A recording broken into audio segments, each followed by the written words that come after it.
Mas ele disse, Sabrina, não tem como ele produzir 18 se ele tem só 10. A massa não tem como. Eu falei, tá, mas isso aqui é um processo. Vamos imaginar que ele misturou os fertilizantes lá e deu 18. Ele não tem como. Vamos imaginar. Professora, eu mandei o link do vídeo para ele ver. Ele me veio com uma resposta assim, ó, super elaborante. Eu disse, não pode ser, não é isso. Não pode ser isso. Depois eu te compartilho. Eu falei, não é possível. Então eu fiquei naquela situação assim, será que eu tô pensando certo? Será que eu tô tão... Né? É uma coisa simples que virou complexa. São os que pensam demais, vão além. O que eu vou fazer? Para algumas, ainda bem que nós todos não pensamos iguais, né? Se pensássemos iguais, não tinha por que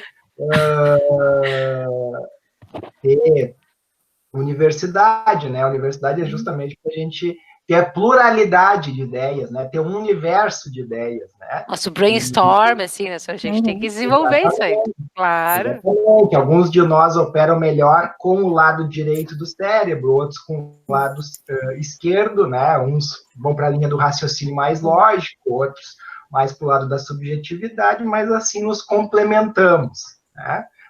Eu filosofei agora, né? Eu só não vou dizer que eu li isso num livro, porque eu não li num único, eu li em vários, mas tudo bem. Joia. Bom, pessoal, então, comentando do exercício da aula passada, eu já vou aproveitar e falar para vocês também que eu publiquei na plataforma a resolução de alguns exercícios das aulas anteriores. Né? Inclusive, se vocês quiserem, a gente até pode corrigir em conjunto. Eu vou abrir aqui a minha tela para vocês visualizarem, e aí a gente fala um pouquinho sobre eles, tá?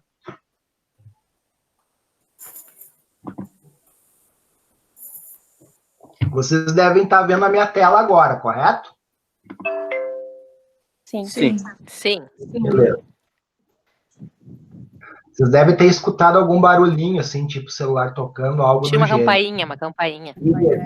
Toda vez que alguém acessa o site da loja da minha esposa, toca a campainha aqui no meu celular. Isso é bom, hein? Isso é bom, né? Normalmente é para ser dinheiro entrando, né? Claro que nem sempre se converte em compra, né? Mas, de novo. Tá brilhando mesmo. Vamos lá. Deixa eu ver agora. Tá. Vamos lá. Dia 25 de maio, mas antes disso... Tá. Nós tínhamos um exercício de cálculo lá no dia 11 de maio, que é o cálculo de necessidade de materiais, aquele da árvore do produto. Devem recordar que fizeram, né? Dos 19 alunos dessa turma, 14 fizeram. Tá? Deixa eu voltar aqui. Vamos lá.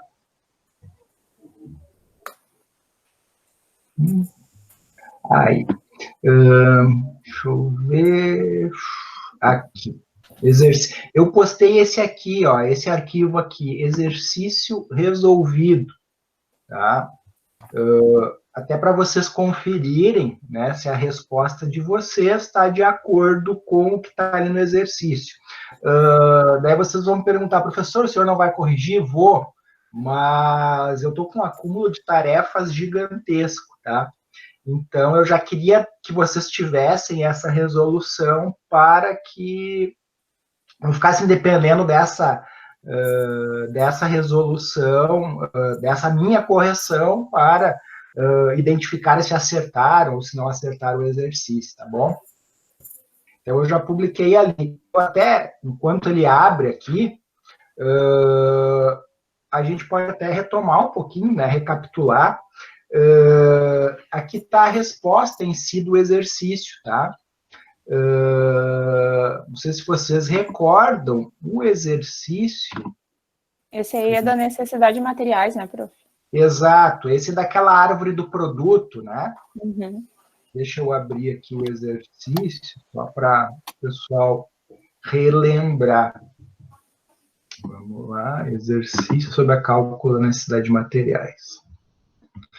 Visualizar a atividade. Tá.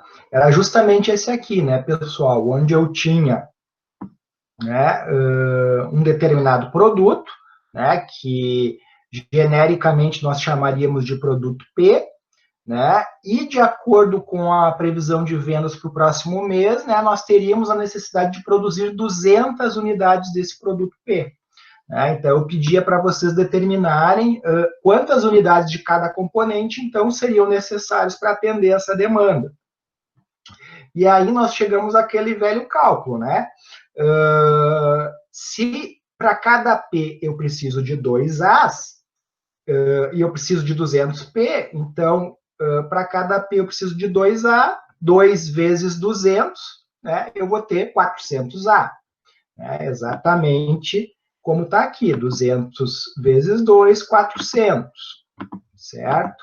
Depois, eu preciso de 1B para cada P, eu preciso de 200P, 1 vezes 200, 200B.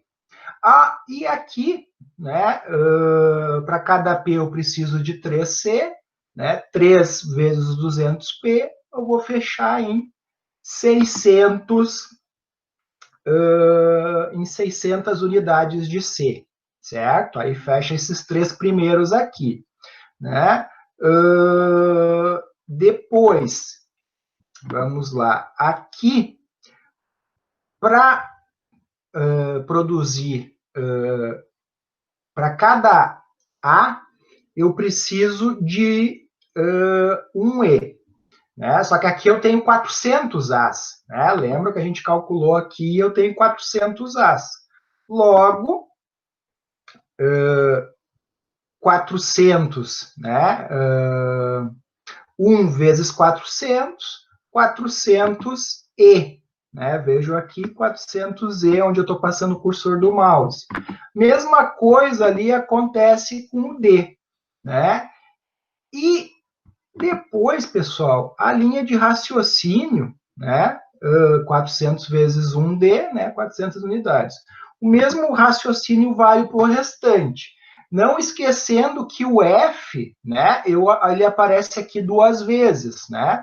Por isso eu tenho um F que é igual a 1.600, mais um outro F que é igual a 600, e aí por isso que eu tenho as 2.200 unidades de F.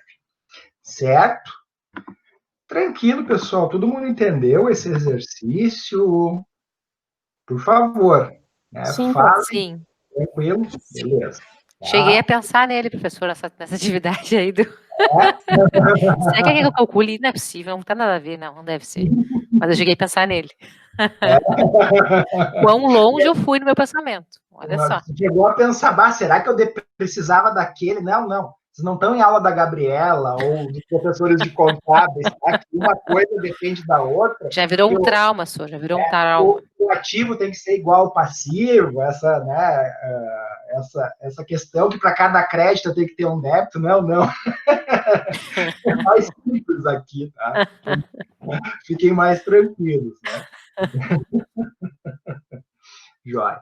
Bom, então, esse exercício, né, então vocês têm ali ele resolvido, né, depois deem uma conferida, ver se fechou todos os resultados com que vocês tinham respondido, né, mas muito provavelmente sim, né, depois que pega a mãe é bem tranquilo. Tá, vamos adiante. Aí, depois desse exercício do dia 11, né? Deixa eu voltar mais uma tela aqui.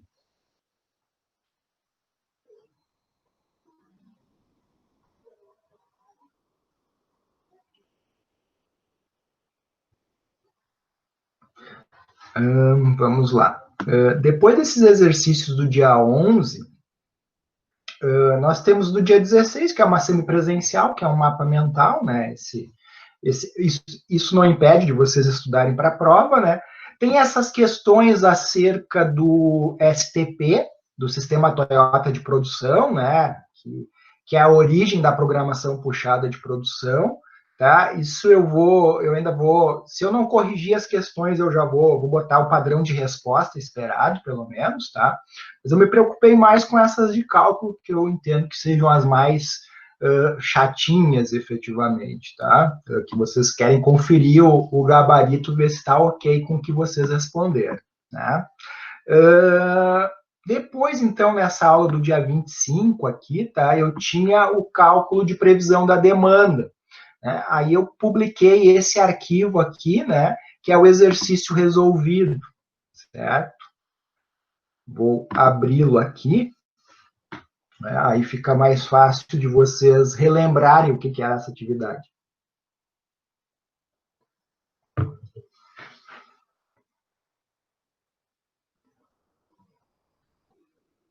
Às vezes eu queria ter uma manivela nesse computador para girar e ver se ele ia mais rápido, assim, mas não estava disponível a manivela no kit que vem com ele. Vamos lá. Ele vai pensando um pouquinho na vida. Será que vou? Será que não vou? Segunda, né, senhora? Tá um ritmo mais recém-ver dos fins de semana. Tem, né? Eu é que já estou num ritmo meio elétrico, né? Jóia. Pessoal, aqui então, né, nós tínhamos a demanda, né, registrada em cada um dos meses, né, e tínhamos que calcular a média móvel, tá? Não só a média móvel simples, mas também a média móvel ponderada. Qual é a diferença de um para o outro, né? A média móvel simples, né? Eu simplesmente somo os últimos 3 meses, né? Então, para obter a previsão de abril, eu somo 120 mais 100, 220, mais 110, 330. 330 dividido por 3 igual a 110, né? Porque eu divido por 3 porque são 3 meses, né? Média simples, né? Então, só somar os valores dos últimos 3 meses e dividir por 3. E assim sucessivamente, né? Para obter os valores de janeiro, mais março, mais abril, dividir por 3, eu vou ter 90. Né? Para obter os valores de junho, eu vou somar março, mais abril, mais maio, divido por 3, igual a 91,7 unidades. Né? E assim sucessivamente, certo? Já na média ponderada, eu distribuo pesos, né, para cada um dos meses. O mês mais recente vai ter peso 3, né? O penúltimo mês vai ter peso 2 e o antepenúltimo mês vai ter peso 1. Né? Por isso que eu tenho aqui 1 vezes 120, mais 2 vezes 100, né? 100 que é o valor de fevereiro, mais 3 vezes 110, que é o valor de março. Divido tudo isso, né, por 6, chego a 108,3. Aí vocês vão me perguntar, Igor, por que eu divido por 6? Porque a gente é que nem a G1 que tem peso 1 e a G2 que tem peso 2. Né? O de peso 1 mais o peso 2 é igual a 3. Aqui eu somo esses pesos. 1 mais 2, 3. 3 mais o peso 3, né? Igual a 6. E aí, por isso que eu divido por 6. Né? Então, é essa a lógica aqui. Né? Eu vou somar. Deixa eu autorizar aqui alguns colegas a entrarem, que apitou aqui. Isso não foi, agora não foi compra no meu site, né? Foi algum colega querendo entrar na sala. É estranho que agora não está aparecendo aqui para mim. Deixa eu ver. Não. Então, vocês não escutaram plim, algo assim? Eu ouvi. Acho que é dinheiro, hein, senhor? Pois, de repente é um som novo, né? De repente, se começar isso durante a aula, né? Vocês pelo menos vão ter um professor mais faceiro, né? Enfim, para fazer a prova e tal, né?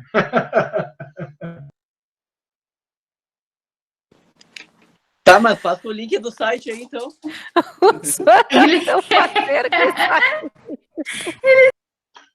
Bom, pessoal, e sobre aquele exercício que eu estava vendo com vocês ali, quando caiu a minha conexão, vocês conseguiram entender ali do cálculo da média móvel simples e da média móvel ponderada? Sim. Sim, senhor. Sim. Beleza. Qualquer coisa, né? Vocês sabem que podem perguntar à vontade, tranquilo. Tá? Agora... Agora, então, vamos seguir para o próximo item aqui. Deixa eu entrar aqui no aula. Vamos lá. Professor, deixa eu fazer uma pergunta. Esses mapas mentais, vai dar algum feedback? Não vai? Vou, mas confesso para vocês que isso pode ser às vésperas da prova. Tá? Futuramente. Depois, exato. Certo, certo. Eu vou ser bem honesto com vocês. O que aconteceu, né? Com o EAD, eu tenho dado trabalho todas as aulas e ainda individuais, coisa que com vocês eu fazia em grupo. Então, o que acontecia? Em vez de eu ter 15 trabalhos, por exemplo, agora eu tenho 40, 50. Né? Claro, a turma de vocês é pequena, são 19 alunos, né? Mas eu tenho turmas em Canoas de 60. Então, aí vocês pensam, 50, na média, 50 alunos por turma, vezes 5 dias na semana, são 250 trabalhos por semana. Então, assim, eu tô meio que soterrado. Eu só não tô soterrado porque eles são entregues de forma virtual, eles não são físicos, né? Ô, professor, eu vou te dar uma ajuda, então. Vamos combinar assim, ó. Vamos combinar assim, ó, falta mais 4 aulas para ter a nossa prova. Lá vem o golpe, ó, prof. Nessas 4 aulas, a gente libera o senhor de qualquer compromisso relacionado a trabalhos e atividades com nós e só fazer uma prova aí. Aí te libera um pouco, aí te tira uma sobrecarga. Jonas, eu até gostaria, mas a gente tá sendo monitorado agora. Claro. Uma questão, né, que antes não acontecia, é que hoje qualquer coordenador, diretor, pode entrar nas nossas salas e ver o que a gente posta lá, né? Coisa que no presencial tem que entrar na sala de aula e ficar ali assistindo a aula toda para visualizar. Claro. Então, o que acontece? A gente tem que ter o roteirinho ali, todo ele estruturado. Exatamente, e com todas as atividades, né, lá colocadas. Então, eu já vou abrir o próximo assunto, antes de iniciar a aula, efetivamente, que é falar sobre as próximas aulas. Vocês estão enxergando a minha tela aqui, dia 8 de junho de Tem 2020? que dar um tem que compartilhar de novo, senhor. Ah, claro, caiu antes, né? Agora eu tenho que compartilhar de novo. Verdade. Vamos lá.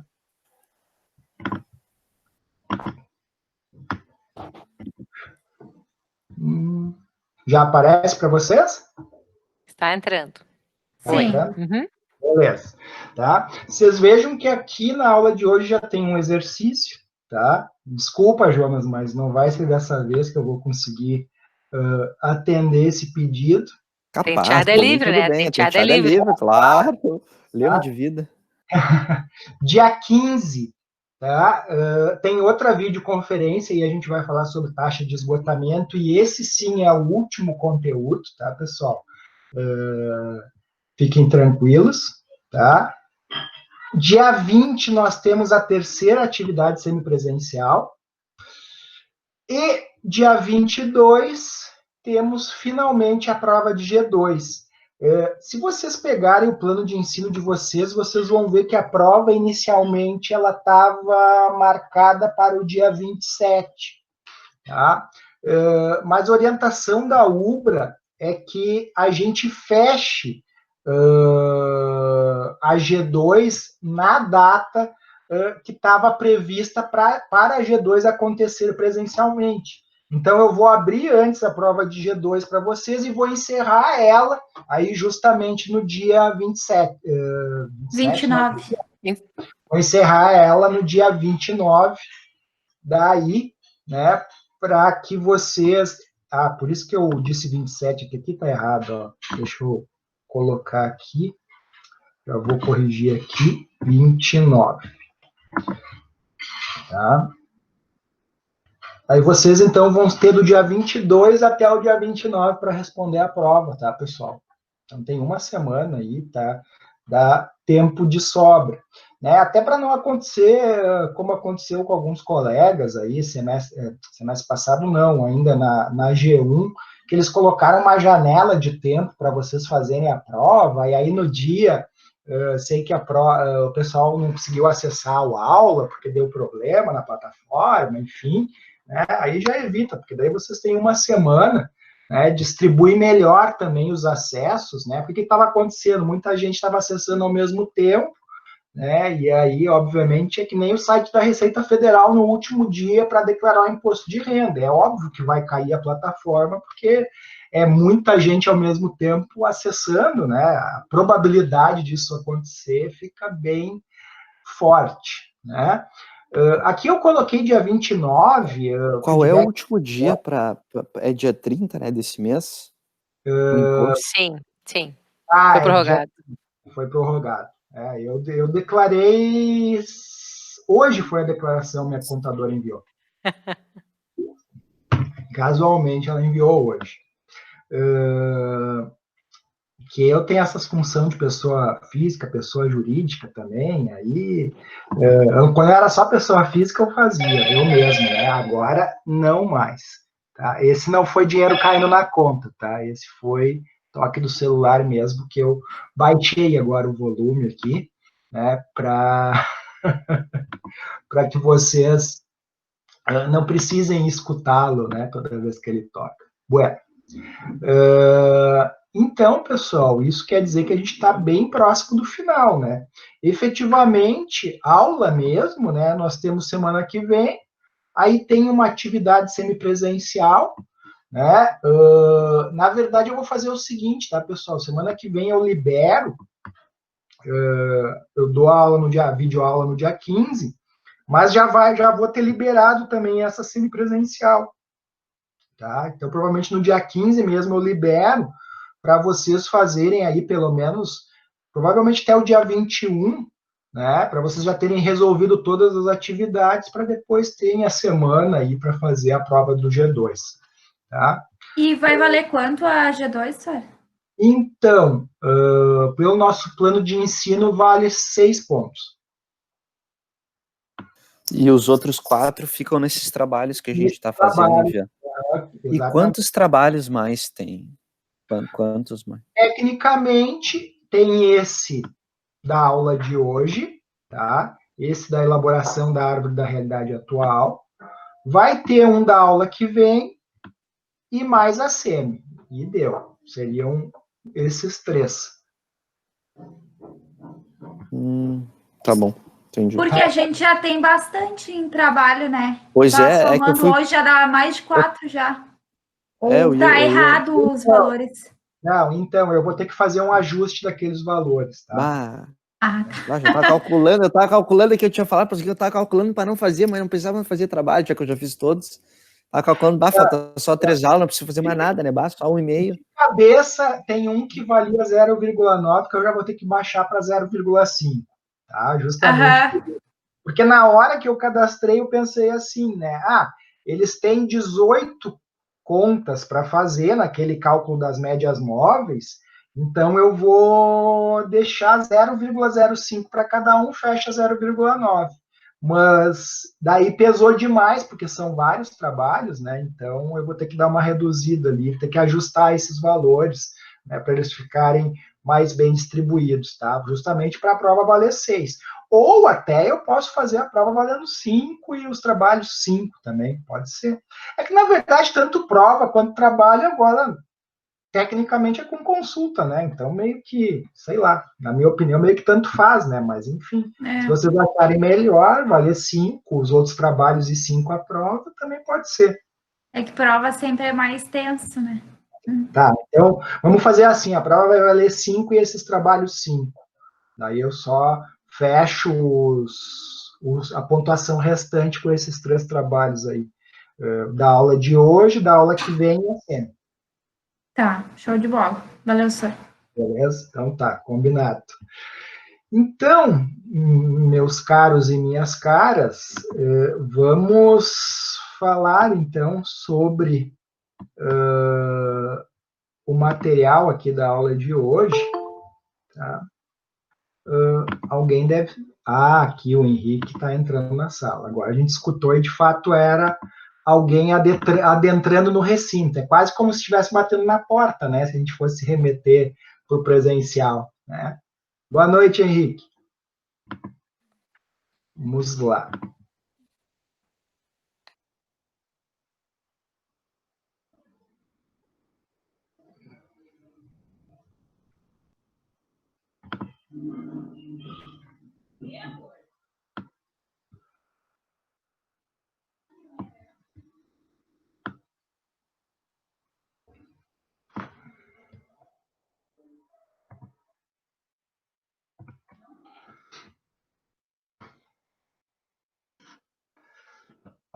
Pessoal, aula passada, né, vocês assistiram aquele filme A Meta,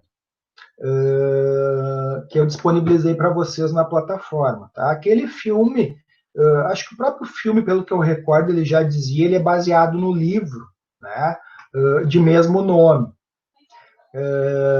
Só que, claro, ele apresenta em 40 minutos o que o livro apresenta em 100 mais páginas aí, né? E, na verdade, essa aula de hoje é um complemento, né, àquilo que vocês viram naquele filme, né? Onde nós vamos falar sobre o processo de pensamento da teoria das restrições.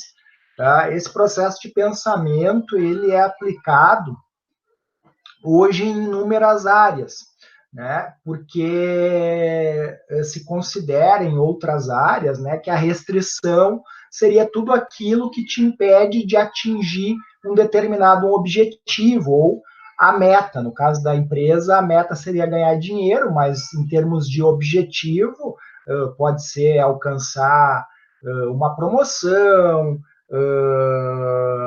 alavancar as vendas, enfim, a gente pode estipular diversos objetivos, né, e tentar identificar as restrições que nos impedem de chegar até ele, né? Então, esse conceito de teoria das restrições, embora oriundo da produção, ele acabou extrapolando para diversas outras áreas, né? Se vocês colocarem no Google teoria das restrições e colocarem, ao invés de tudo, colocarem lá em notícias, por exemplo, vocês vão ver que vai aparecer coisas bem distintas de produção, né? Inclusive, eu mesmo um dos exemplos que eu vou mostrar para vocês, um deles é de produção, obviamente, que até porque a nossa disciplina envolve a produção, mas o primeiro exemplo é um exemplo genérico ali que vocês vão visualizar, certo? E dentro desse processo de pensamento da teoria das restrições, a gente vai falar sobre a árvore da realidade atual. Algum de vocês foi meu aluno em tópicos especiais em administração? Não? Não. Tá, perfeito. Eu fui. Foi, Jonas? Eu também, Foi. Eu acho que eu também. Uhum. Por quê, professor? Não, eu perguntei isso porque talvez para vocês esse assunto não seja novo, tá? Foi a primeira cadeira que eu peguei com o senhor, na real. Possivelmente, porque naquela época tinha muito concluinte do curso que ia fazer o ENAD, né? E a ideia de trabalhar esse tópico era justamente para expandir um pouquinho a mente do pessoal, para avaliar causas de eventuais problemas e conseguir solucionar eles. Então, entendi. Continuando aqui, a teoria das restrições, então, né, ela consiste numa metodologia desenvolvida pelo Goldratt de gestão do planejamento, controle e programação da produção. Pessoal, como eu falei para vocês, hoje ela já é expandida para diversas outras áreas, mas originalmente, né, ela vem do PCP, das empresas mesmo, né? Baseia-se na premissa de que a meta de qualquer empresa é ganhar dinheiro hoje e no futuro. De fato, né, pessoal, acho que essa é a meta mais honesta, né, das empresas. Por que eu digo a mais honesta, né? Porque muitas vezes se fala que o nosso principal objetivo é o cliente, enfim, mas de fato todo mundo abre um negócio porque quer ganhar dinheiro, né? Muito, ou pelo menos garantir o seu sustento, enfim, mas todos querem ganhar dinheiro, isso é fato, né, pessoal? Até mesmo uma empresa, aliás, uma organização do terceiro setor precisa, né, mesmo sendo entidade filantrópica, precisa gerar caixa para poder se manter, né? Precisa ganhar dinheiro, né? Seja por doações que seja, né? Para poder subsistir, senão ela não subsiste. É claro que eu tenho que olhar com muito carinho o meu cliente, por quê? Porque é o meu cliente que vai me garantir a possibilidade de ganhar dinheiro tanto nos dias atuais quanto lá no futuro, né? Isso inegavelmente, né? Mas vamos dizer assim que o cliente é a nossa forma indireta de chegar até o dinheiro, né? Mas o objetivo em si, né, é realmente ganhar dinheiro, né? Acho que é a meta mais honesta, por assim dizer, né? No entanto, né, o Goldad nos ensinou o que através daquele vídeo da meta, né, que identificar as restrições dos sistemas é extremamente necessário, né, porque são elas que impedem as organizações de gerarem maior rentabilidade. Agora, eu vou pegar aquele exemplo daquela questão da aula passada, que nós tínhamos comentado sobre ela no início da aula, que é a segunda questão sobre o vídeo, né? Olhando lá o vídeo, vocês vão identificar que uma das etapas ali da produção é o gargalo, é a restrição do sistema, né? E o que acontece? Ela impede, né, que o sistema produza mais. Por quê? Porque se eu ficar produzindo mais unidades, né, nas demais etapas do processo, depois do meu gargalo, o que vai acontecer?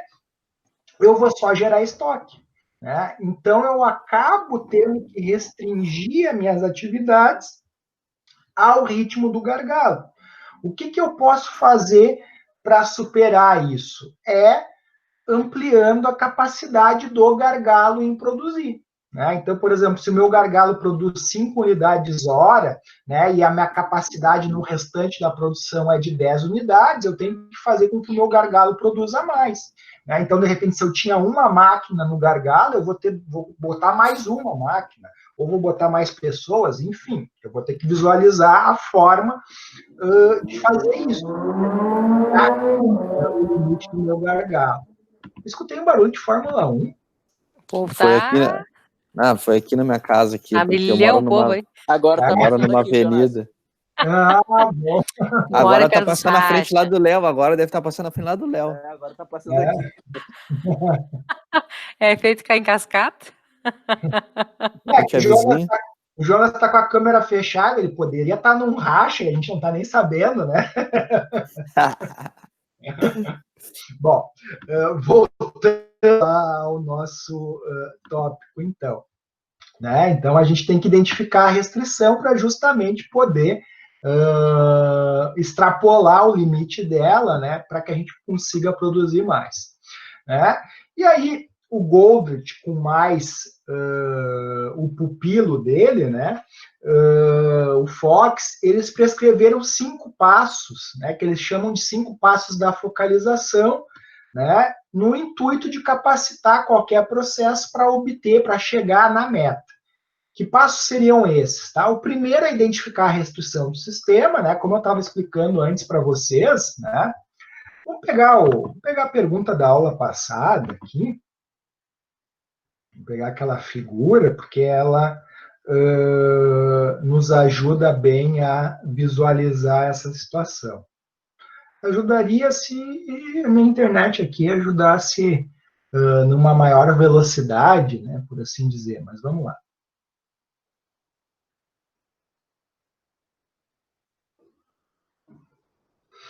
Tá, vamos lá. Aqui, questões sobre a teoria das restrições. A teoria das restrições é TOC, porque vem do inglês Theory of Constraints, né? Não é de transtorno obsessivo compulsivo, tá, pessoal? Só para ficar bem claro isso, né? Vamos lá.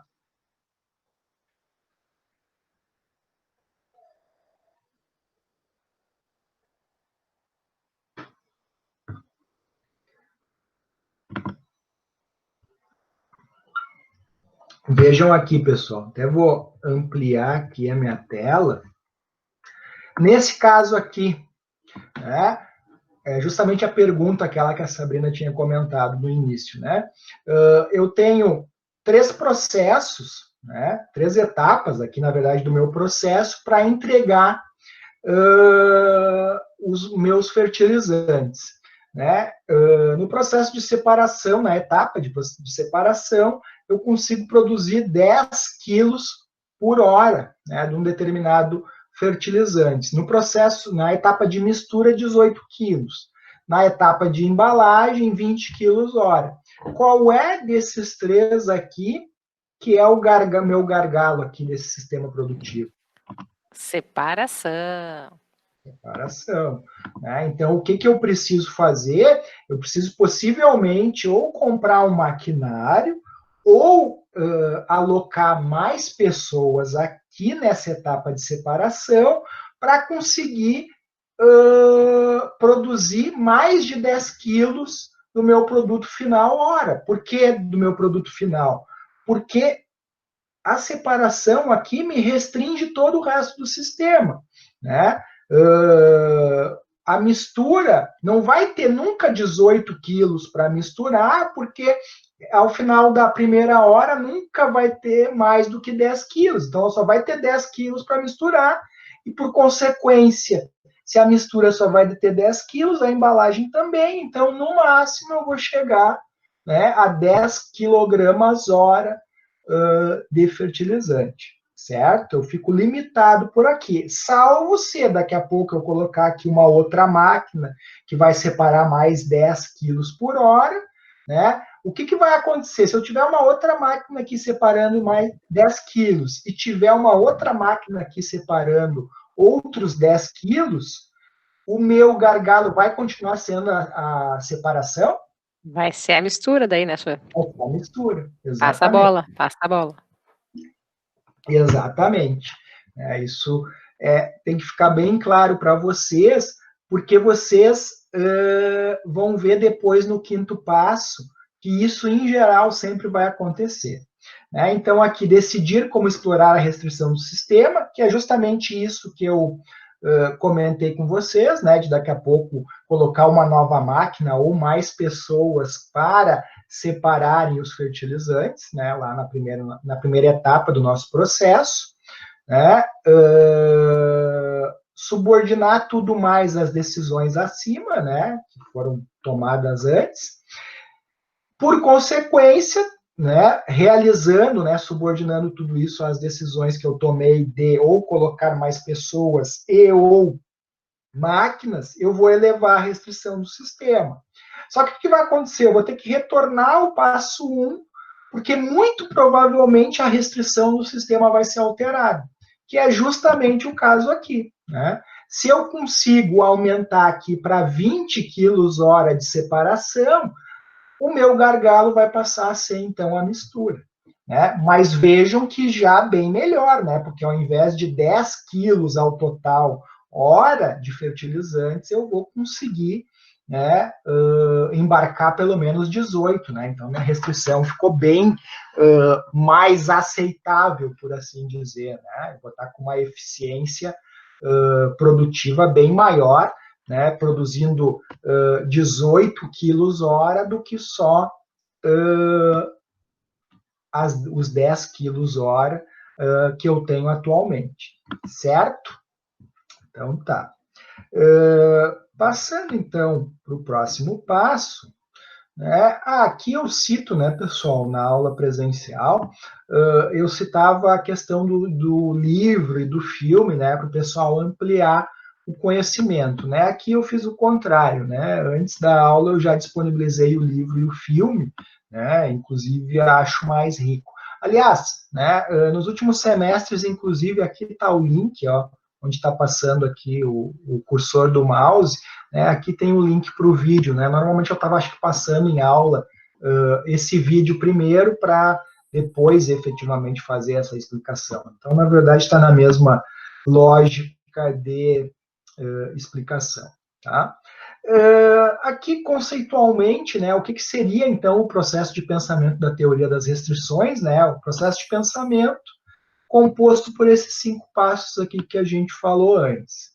Né? Então, consiste num método que procura facilitar a liberação da intuição crítica acerca dos problemas organizacionais a partir de um conjunto de ferramentas que procura explicitar e verbalizar o bom senso.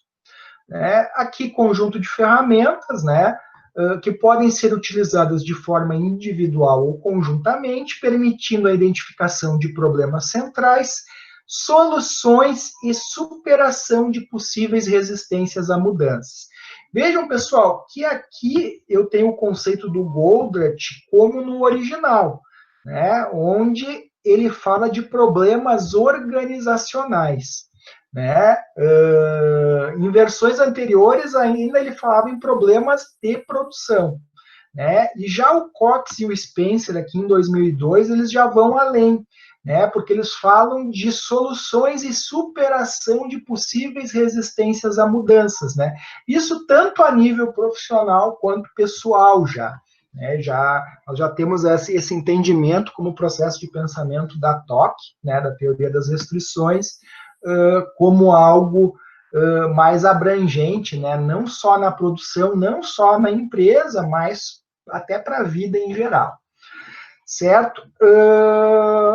Uma observação aqui do Daniel Lacerda, né, ele comenta que o processo de pensamento se utiliza do método científico para responder 3 questionamentos, que são o que mudar, que é representado pela árvore da realidade atual, né, onde nós vamos identificar todos os efeitos indesejáveis que nós temos, né, que ocasionam um determinado problema ou que nos restringem a capacidade de resolver um determinado problema, para o que mudar, que seria a árvore da realidade futura, e como provocar a mudança a partir da árvore da transição. Com vocês, tá, pessoal, eu vou trabalhar essa árvore da realidade atual, tá? Mas a coisa vai além, né? Para quem tiver interesse em seguir adiante nos estudos da teoria das restrições, né, nós temos esses 2 outros itens, a árvore da realidade futura e a da transição. Tá?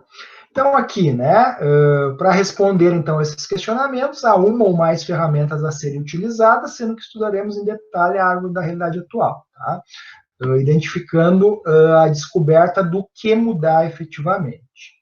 Né? Aqui ainda um conceito do Kendall sobre a árvore da realidade atual, né? Descreve uma situação atual por meio de relações de causa e efeito, mostrando como diversos efeitos indesejáveis se originam de poucas causas raiz, normalmente derivadas de condições físicas, conflitos não resolvidos ou premissas erradas, que serão foco dos esforços de aperfeiçoamento. Né? Então, pessoal, vejam que eu tenho aqui representado a lógica de funcionamento da árvore da realidade atual. Tá? A gente sempre vai fazer a leitura dela de baixo para cima, né? Sempre na lógica, se determinada condição, então vai acontecer tal coisa. Né? Se tal condição e tal condição, então teremos uma determinada consequência. Ou também, né, nós temos a possibilidade de se ou se, então, uma determinada consequência. Vai ficar mais claro para vocês quando eu apresentar um exemplo prático, né, para não ficar tão abstrato assim. Tá? Basicamente, pessoal, aqui nós temos passo a passo de como construir a árvore da realidade atual. Tá, pessoal? Geralmente nas empresas, tá, se faz isso com flip chart e post-it. Né? A gente vai criar uma lista de efeitos indesejáveis, né? E vamos colocar esses efeitos indesejáveis em post-its, né? E vamos colar lá no flip chart, né? Todos esses post-its. E aí depois, na segunda etapa, eu vou buscar a inter-relação um a um entre esses efeitos indesejáveis, ou seja, eu vou criar essas relações de causa e efeito. né, onde eu vou procurar identificar a causa e o efeito indesejável que ela acarreta, né? Vou fazer, então, uma primeira tentativa de construção da árvore, né? Vou fazer ligações. Depois de pronta essa primeira tentativa, eu vou fazer um escrutínio dessa árvore da realidade, né? Eu vou apresentar a árvore para o grupo do projeto, né, que foi entrevistado durante o levantamento da situação, né? Vou identificar e registrar as críticas, né, e observações que esse pessoal do projeto vai realizar à área da realidade atual, né? E vou reconstruir a árvore, né, com base nessas sugestões, se necessário, né? Salvo se o grupo validar, não, é isso mesmo, então não preciso mais mexer, né? E preciso, por último aqui, né, e não menos importante, identificar as causas raízes do meu problema, da situação que eu estou enfrentando, né? As causas raízes vão ser as entradas da árvore, né? São aquelas que têm seta entrando, né? Não tem seta entrando, só tem seta saindo, né? E vou identificar as causas raízes que mais apresentam contribuições em termos de efeitos indesejáveis. Para quê? Para eliminar essas causas raízes ou pelo menos mitigar o efeito delas, né? Mitigar elas para que eu tenha menos problemas. Pessoal, aqui eu vou apresentar um problema, tá? Bem pessoal meu, né? Foi o primeiro exercício que eu fiz na época do meu mestrado, inclusive, para treinar a construção da árvore da realidade atual. Tá? Inclusive, vocês podem fazer isso em relação à conclusão do curso de administração de vocês. Tá? É uma sugestão aí, né? Como primeiro exercício pode ser bem válido, né? Inclusive, nós estávamos falando antes sobre essa questão, né, do tempo de conclusão do curso, enfim, né? Então, pode ser um tema interessante de vocês trabalharem. Tá? Na verdade, esse não é o melhor exemplo para que eu cite agora, mas eu vou citar, né? Esse exercício eu citaria com vocês em sala de aula, porque ele envolve o meu antigo casamento. Então, né, falar sobre isso agora, né, talvez eu tenha que falar meio baixinho, assim, tá? Não, brincadeira, né? Como eu vou falar mal, né, então tá tudo certo. Não vou falar mal, assim, né, mas enfim, né, tá tranquilo. Bom, veja o seguinte, nessa época do mestrado, né, o problema, então, que eu fui visualizar foi a questão de uma possível incapacidade da minha parte de concluir o mestrado nos 2 anos, né, que nós éramos obrigados a concluir. Né? Tem prazo, né, porque a Comissão de Aperfeiçoamento da Pesquisa no Ensino Superior, a CAPES, né, ela estipula prazo máximo de 2 anos a 2 anos e meio para a conclusão do curso, né? Senão se perde, no caso, 2 anos para bolsista, né? Que na época era o meu caso. Então, o meu problema era esse, né? Eu precisava concluir o mestrado nos 2 anos, né? Senão, né, eu perderia a bolsa. Então, eu listei todas as possíveis causas, né, que poderiam resultar na incapacidade de eu realmente concluir o mestrado nesses 2 anos. Né? Então, reparem aqui, pessoal, que eu comecei, tá?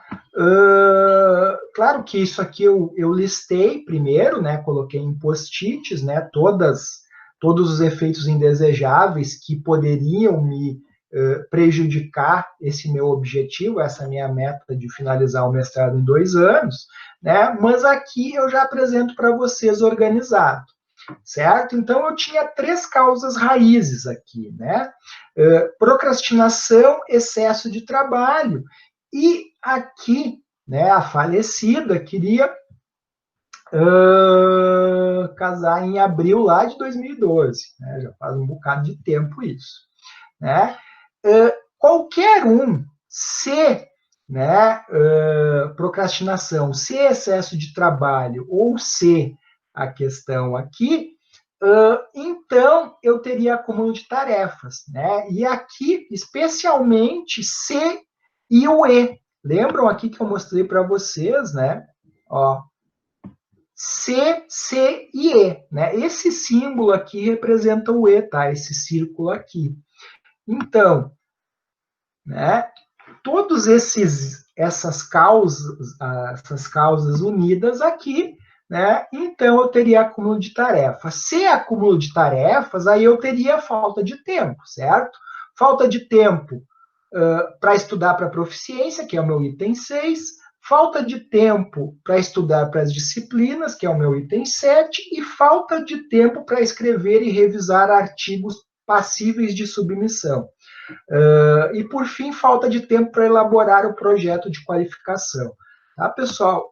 O projeto de qualificação, como eu falei para vocês, né, é semelhante ao TCC1 de vocês, a pesquisa em administração, lá que a Caroline tinha perguntado antes, né, onde se elabora o projeto, né, e ele tem que ser, no caso do curso, ele passa por uma banca de qualificação, né, para depois tu poder seguir adiante, então, com esse projeto, né, ou ter que fazer um novo projeto, né. Também era importante se escrever artigos, né, para submissão, né, porque a gente tinha que ter 2 artigos publicados, né, para poder defender a dissertação, né. Obviamente que tinha que ter tempo para estudar para as disciplinas, podia só reprovar no máximo em uma disciplina em todo o curso, né, para não perder a bolsa. E também tinha que fazer uma prova de proficiência em língua estrangeira, no caso desse curso especificamente na língua inglesa, né, que tinha os 2 anos para fazer a prova também, né. Então, o acúmulo de tarefas poderia gerar falta de tempo para executar essas etapas aqui que eram necessárias para a conclusão do mestrado. Depois, né, se falta de tempo para estudar para proficiência, né, poderia acarretar em reprovação na proficiência. Se falta de tempo para estudar para as disciplinas, então, reprovação em mais de uma disciplina, né? Se falta de tempo para escrever e revisar artigos passíveis de submissão, então, reprovação nos artigos submetidos a periódicos, né? E se falta de tempo para elaborar o projeto de qualificação, então, né, reprovação na qualificação, né? Qualquer um desses itens aqui poderia me gerar a incapacidade de concluir o mestrado nos 2 anos. Tranquilo? O entendimento, a lógica, né? Sempre nessa lógica. Se é a causa, então determinado efeito e assim sucessivamente. Tá? Esse eu apresentei para vocês um exemplo de caso pessoal, mas há também, né, aqui eu trago um exemplo de atraso na entrega dos pedidos, né, pela fábrica, né? Então, aqui, né, nós temos, né, aqui foram listados todos os efeitos indesejáveis, né, e aqui mais abaixo eles foram organizados. Tá? Então, o meu problema principal, né, era o atraso na entrega dos pedidos, então ele ficou aqui no topo da minha árvore, né, e eu fui organizando todos os efeitos indesejáveis aqui, né, no intuito de identificar quais eram as causas raízes do meu problema em relação à entrega dos pedidos. Aliás, né, pessoal, vejam que, né, no exemplo anterior, quais eram as causas raízes? Eram essas 3 aqui, né, a procrastinação, ou seja, deixar para depois o que podia ser feito no momento, né, o excesso de trabalho e essa condição aqui do número 12, do número 11, né, também. Né? Então, vamos lá. Agora aqui a questão da árvore, então, para o atraso na entrega dos pedidos, né? Primeiramente, pessoal, como efeito indesejável, eu tinha um indicador de eficiência local, né? E, ao mesmo tempo, né, eu tinha o tempo de setup elevado. O que é o tempo de setup? É o tempo de preparação das máquinas, né? Ele era muito extenso, né? E ainda, né, com esse indicador de eficiência local, né, com essas duas questões, eu acabava tendo que produzir um lote grande de produção, né? Produzindo lotes grandes de produção, eu tinha um aumento na espera do lote. Com o aumento na espera do lote, eu tinha um aumento nas esperas do processo produtivo. Com esse aumento nas esperas, eu tinha maior variabilidade nas operações do processo produtivo, né? E com essa maior variabilidade, né, e também com prazo de entrega fixado, com o cliente não poder ser modificado, então eu tinha o atraso na entrega dos pedidos, né? Então aqui eu tenho duas causas raízes, né? Que é o setup elevado, tempo de setup elevado, né? Então, como o meu tempo de preparação das máquinas era muito extenso, o que acontecia, né? Eu não ia desligar e ligar a máquina várias vezes ao dia, né? Eu procurava aumentar ao máximo o tempo produzindo, né, um determinado item do meu mix de produção, né? Para que eu não precisasse ficar trocando toda hora, né, as ferramentas e tal desse maquinário para produção. Depois, né, uma outra causa raiz aqui, o meu processo produtivo ele não estava sincronizado ao ritmo do gargalo. Então, como eu mostrei para vocês naquele processo lá dos fertilizantes, né, se cada etapa produzir ao máximo, o que vai acontecer, né? A etapa de separação vai produzir os 10 quilos hora, mas as duas outras etapas vão produzir 18 quilos hora e 20 quilos hora. O que vai acontecer? Eu vou ter, a cada hora, eu vou ter 8 quilos sobrando de um determinado item de produção, né? E na outra ponta eu vou ter 10 unidades hora daquele item sendo produzido, né? Então eu vou formar estoques efetivamente, tá? Joinha. Vocês não veem aqui, mas eu acho que tem alguém aqui querendo aparecer agora nas imagens, enfim, né? Duda, né? Ô, Duda. Ô, Cidara. Adivinha quem está aqui dando aula? Hoje ela está impossível. Ela quer participar da aula. Ela quer participar Futura da youtuber. Vem cá, vai te dar um chocolate, vem cá. Futura youtuber. Aí eu vou aí, hein, senhor? Tem chocolate? Eu também escutei. Eu me animei aqui também. O chocolate é algo que nos salva, né? Mas também, não sei se nós não estamos produzindo uma chocolatra. Tem que cuidar, né? Ô, prof, e ela já é viciada em café ainda. Tu lembrava disso?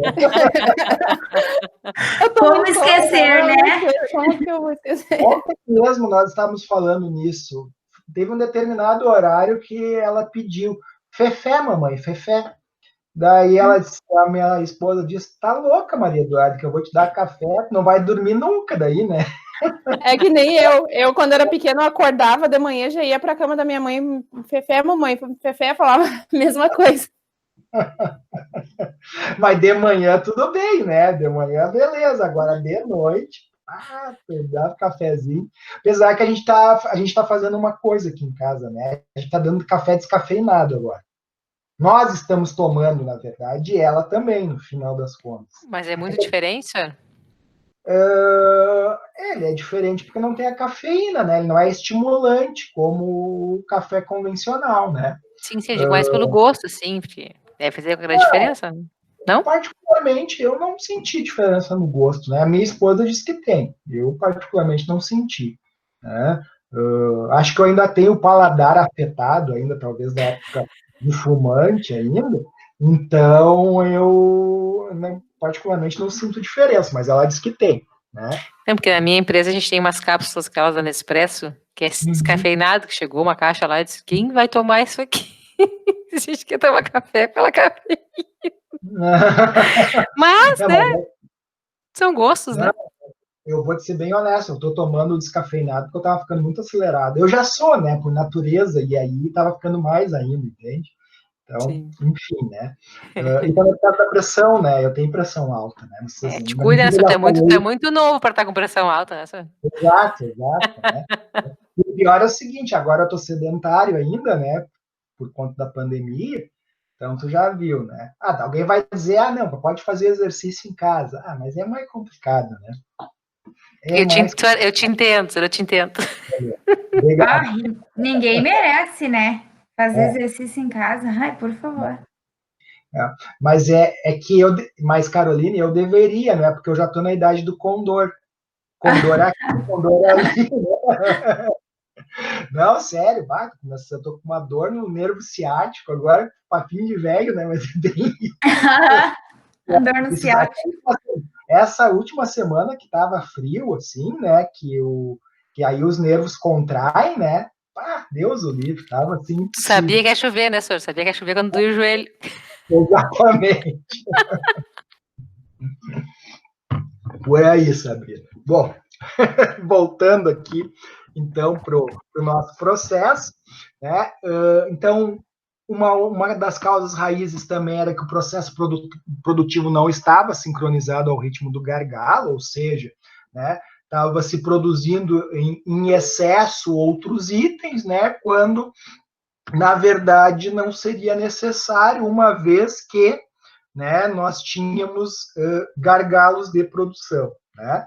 Justamente, que é o item 12 aqui, né? Nós tínhamos a existência de gargalos produtivos e o processo não estava sincronizado ao ritmo dele, então, né, havia um aumento na espera do processo, que, por consequência, né, aumentava as esperas do processo produtivo como um todo.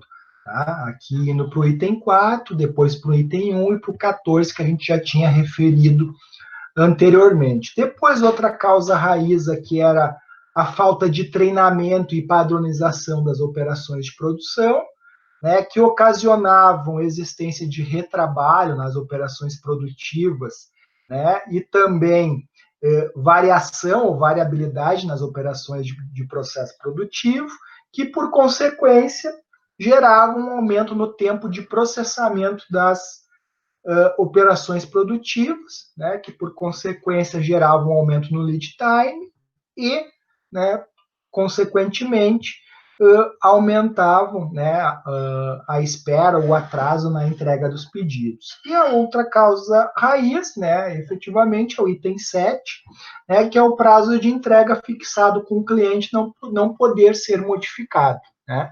Então, esses eram os fatores aqui que acarretavam, né, no atraso da entrega dos pedidos. Certo? Oi, sim. Mas por que essa árvore aí, ela não tá em ordem, que nem a sua tava antes? Tipo, 1, 2, 3. Essa daqui, essa primeira, foi aqui não foi toque de teoria das restrições, tá? Aqui foi toque de transtorno obsessivo compulsivo do professor, tá? Que gosta de tudo organizadinho, tá? Essa daqui, em seguida, nós fizemos em conjunto, e aí nessa se listou, né? E aí se deu um número para cada uma, e depois só se colocou aqui os números para representar as legendas, tá, pessoal?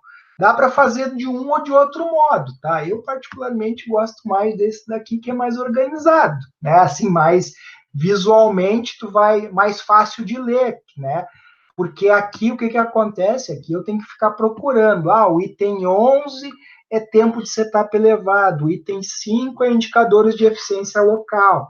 Aqui já não, aqui eu sei que os 3 da base aqui, né? É o 11, o 12 e o 13, que logo na sequência vem o 10, para depois o 9, o 8 e assim sucessivamente. Né? É só uma questão de organização, mas pode ser feito de dois jeitos, tá? Não tem problema. Mas verdade, é mais fácil de visualizar no outro, né? Na verdade, pessoal, também tá, dá para se fazer, inclusive, sem número, porque eu posso colocar aqui no balãozinho efetivamente o que é, tá? Inclusive, quando se faz no post-it, né, nem precisa colocar número, porque eu posso colocar dentro do post-it, né, cada um desses itens aqui de forma escrita, né? Não preciso nem colocar número, então pode ser dessa forma também. Né? Eu poderia aqui ter feito, em vez de colocar números, né, colocar uma caixa de texto, né, como eu fiz aqui dentro da circunferência, né, mas colocar com a descrição do efeito indesejado em si. Só que, claro, eu colocando, né, no PowerPoint esses itens para dentro aqui da árvore, ia acabar que a árvore ia ficar muito grande e dificilmente eu ia conseguir fazer a árvore numa tela só. Provavelmente eu precisaria de mais um slide, aí dificultaria até para fins didáticos para vocês. Né? Mas é só questão de organização mesmo, Caroline. Sim, entendi. Ficou bem melhor assim mesmo. Uhum. Tá. Pessoal, então, né, já estamos na hora do intervalo. Já é 15 para as 9, né? Como nós faríamos em sala de aula, agora vocês iriam para o recreio, e depois do recreio vocês fariam um exercício. Né? Que o exercício, o que é na verdade, tá? Vamos voltar aqui.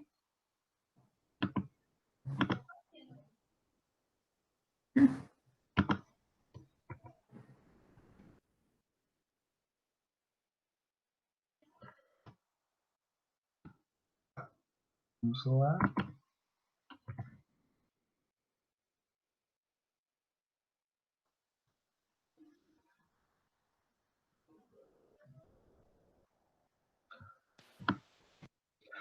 Bom, e o exercício, então, seria a elaboração de uma árvore da realidade atual, né? Então, aqui, o exercício de hoje envolve a elaboração de uma ARA, né, uma árvore da realidade atual, sobre os desafios de atingir um objetivo qualquer que tenha, seja pessoal ou profissional. O mesmo deve conter, no mínimo, 10 efeitos indesejáveis que precisarão ser evitados ou mitigados para atingirem a meta. Né? Os efeitos são esses, os balõezinhos, por assim dizer, né? Precisa ter 10 no mínimo a árvore de vocês. Certo? Daí, na verdade, o último vai ser a minha meta. Exatamente. Então, eu tenho que ter mais 10 efeitos indesejáveis. Então, tem que ter 11. Precisa ter 9, na verdade. 9 mais ele. A meta. Tá. E vai ser individual ou só vai ser em grupo? Individual. Para todos mostrarem que entenderam realmente. Então, vocês podem fazer no PowerPoint ou em alguma outra ferramenta, né? O Lucidchart, Microsoft Visio, próprio Word também dá para fazer. Enfim, aí vocês ficam livres para fazer a atividade. Hoje ela está impossível. Ela voltou. É que a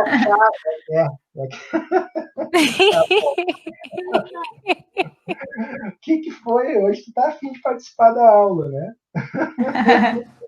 Que coisa. Não, mãe. Isso vai pro YouTube. Vocês escutaram ela falar não, mãe? Filha, vem cá. Não, mãe. Ela já deve ter comido chocolate e voltou.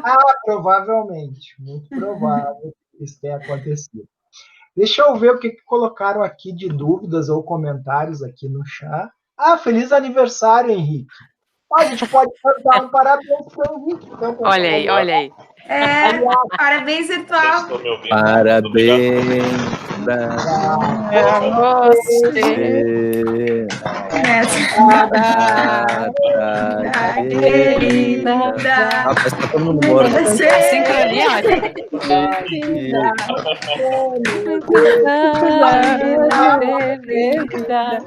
A Sabrina tá tocando pandeiro ali, ó.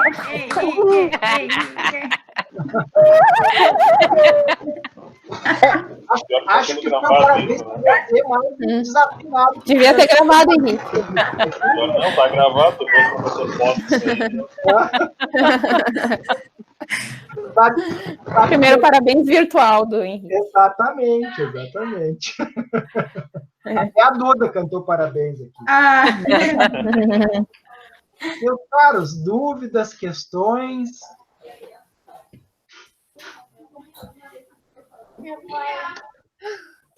Não, mãe.